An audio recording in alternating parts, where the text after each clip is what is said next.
Hello friends, കഴിഞ്ഞ ദിവസം വണ്ടി MOT സർവീസ് വീണ്ടും ചെയ്തിരുന്നു.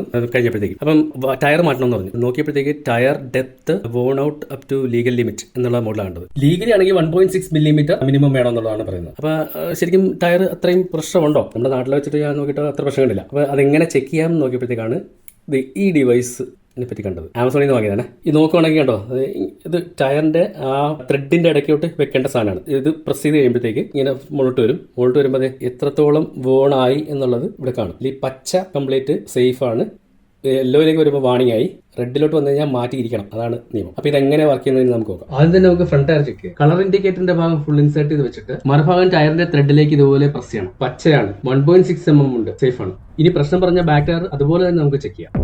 ഓടത്തി പിടിച്ചാൽ പിഴ അറിയും. 2500 pound 3 penalty points on tyre. യെല്ലോയിലെത്തി, ഏകദേശം 1.3 mm ഉള്ളൂ. പുള്ളി പറഞ്ഞത് ഏകദേശം കറക്റ്റ് ആണ്. നമുക്ക് ഒരു സൈഡ് കൂടെ ചെക്ക് ചെയ്യാം. നാട്ടിലാണ് നമ്മളിത് വെച്ച് എത്ര ഓടും. യെല്ലോ തന്നെ വാണിംഗ് സ്റ്റേജ് ആണ്. പിഴയൊക്കെ പോയിന്റ് പഠിക്കണം. നാളത്തിനോട്ട് മാറ്റിയേക്കാം.